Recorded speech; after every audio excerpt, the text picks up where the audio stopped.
Hello, folks. Little old Hunter here. I've read a couple of chapters of a little short story I wrote. I'm fixing to get on chapter 3. It's called I Found a Friend. It had been a week since his fight, and I could tell his arm was aggravating with all the pain he was enduring. If he would let me, I would put a splint on it. I approached him very slowly. He looked at me with some trust in his dark brown eyes. The arm just lay limp at his side. There was no way the bones would ever mend. If I put a splint of some kind on his shoulder, from his shoulder to his hand, I thought it would help. He watched me close as I took some bamboo and tied a piece on each side of his arm. It helped keep his arm straight. He took his good arm and lifted his crushed arm. The smile he showed me melted my heart. When the swelling went down, I would split and wrap the whole arm.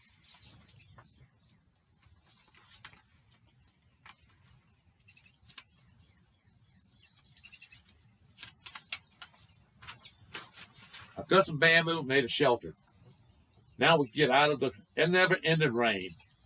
We stayed there for a month. It was time to move on. We learned to communicate quite well. We talked with our hands. I showed him we needed to leave. I told him we needed to leave. We never knew when the troop of gorillas would show back up. If they did, we would die. This old silverback was huge and strong. With just one good arm, though, I don't believe he could have whipped that younger silverback. He loved to pick me up and swing me around like a feather. His bad arm I had encased with bamboo, then wrapped strips of cloth to keep it straight. To keep it from moving, I tied it to his side.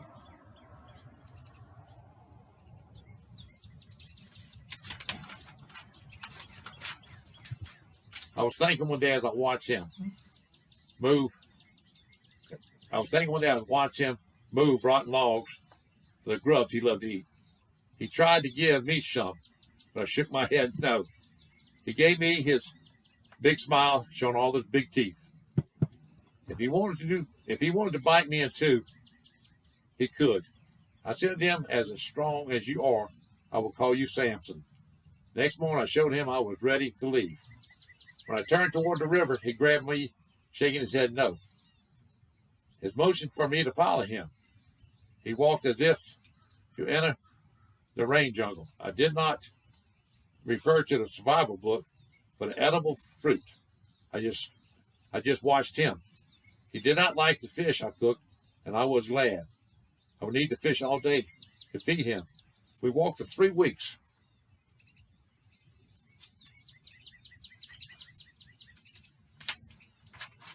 We came to a large hill with trees growing up on it. Samson moved some brush aside, revealing a large flat stone. He took his good arm and moved the half-ton stone. I could tell it was a large room. I made a torch and Samson and I went inside. What my eyes saw was breathtaking. There were torches and holders on the walls with large pots beneath them. I dipped one of the torches in a black substance, then I lit it off my torch. I could hardly believe how much light the torch put out. I smelled the oil in the clay pots. It was crude oil, the best I could tell. I lit 3 more torches that lit the room up like daylight. Samson gave me one of his huge grins. I looked around at all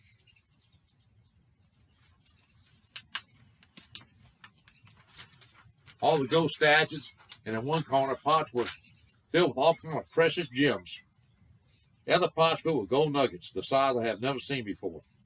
I looked around, I estimated the value in the billions.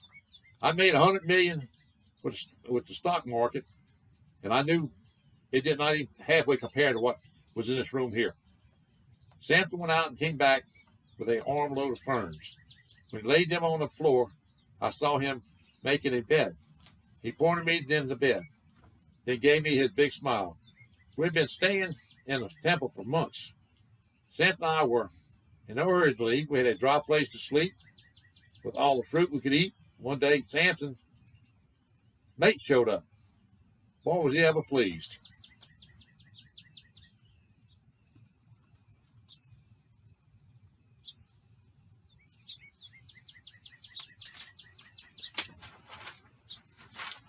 chapter 4. Well, folks, that's about it for today. We'll get back with you some other time.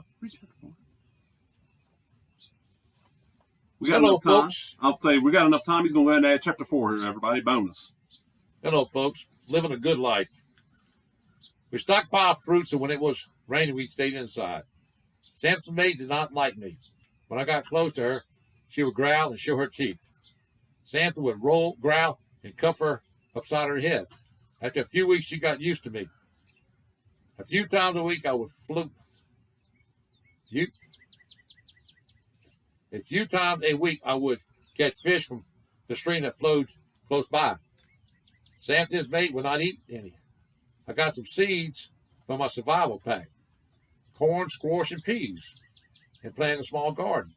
It grew so fast in this rich and damp soil. 6 weeks after I planted the seeds, we're eating vegetables. Fresh vegetables. I marked this stick and signed for him to take me there. I missed the page, folks. Let me get it. Here we go. And I notched it every day. I counted in one day, and I was quite shocked to see how long we had been there. Right at 8 months. Samson's mate was big with child. She gave birth 2 months later. She had twins, and Samson was overjoyed. I watched they took loving and tender care of them. I lost track of all time. Before I knew it, the twins were into everything. I watched the twins while Samson's mate went foraging for food. The jungle gave us everything we needed. I checked my time ticks and was shocked to see I had been living in this temple for 18 months. I took a diamond the size of an egg. I signed Samson I wanted to go home. And I drew a river in the dirt.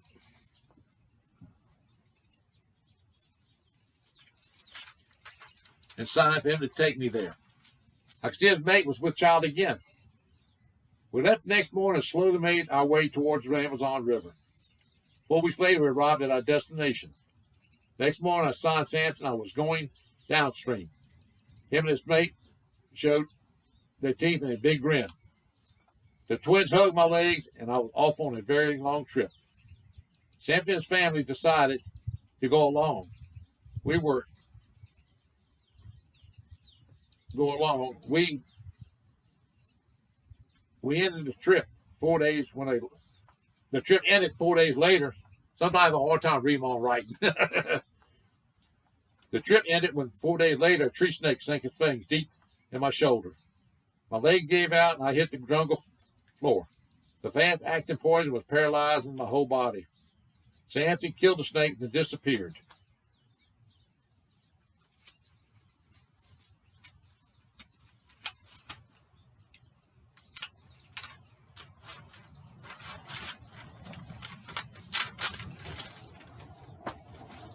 I had a hard time breathing, and my heart felt like it was coming out of my chest. It would beat so hard.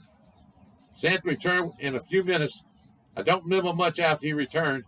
Last I saw was him leaning over me and dribbling juice from his mouth into mine.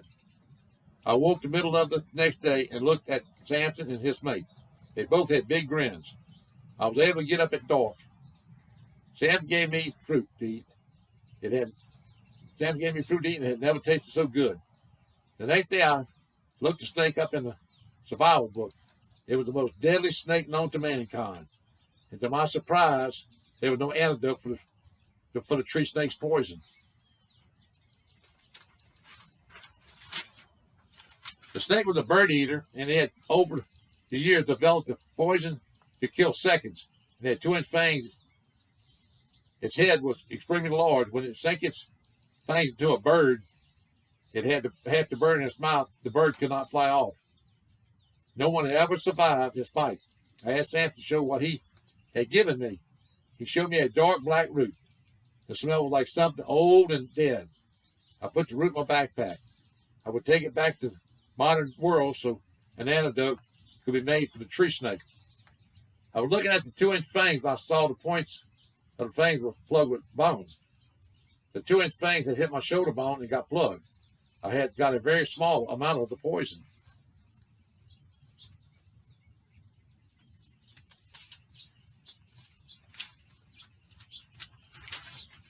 Even with Samson's antidote, I wouldn't have got the full dose. I don't think I would have survived.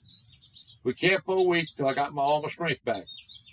Samson showed Simon they would go to the interior of the rainforest. I set out going downstream of the mighty Amazon. I slowly made my way through the thick vegetation, always on guard for snakes and other predators. I've been traveling for 4 months when I came to a small river. It was dumping into the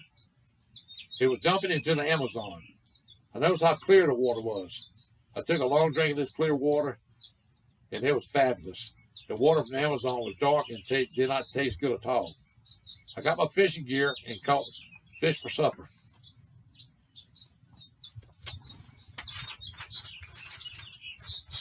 The fish tasted so good compared to the fish out of the dark waters of the Amazon. I would follow the river until I could find a place to cross. No way to swim it with all the snakes and crocodiles, not counting the piranha. I followed it for months. Early one morning, I came upon a village. I stopped not knowing if they were hostile or not. All the activity stopped and everyone in the village was staring at me. Well, that's the end of chapter 4, and I will do chapter 5 later on, probably next week. See y'all later.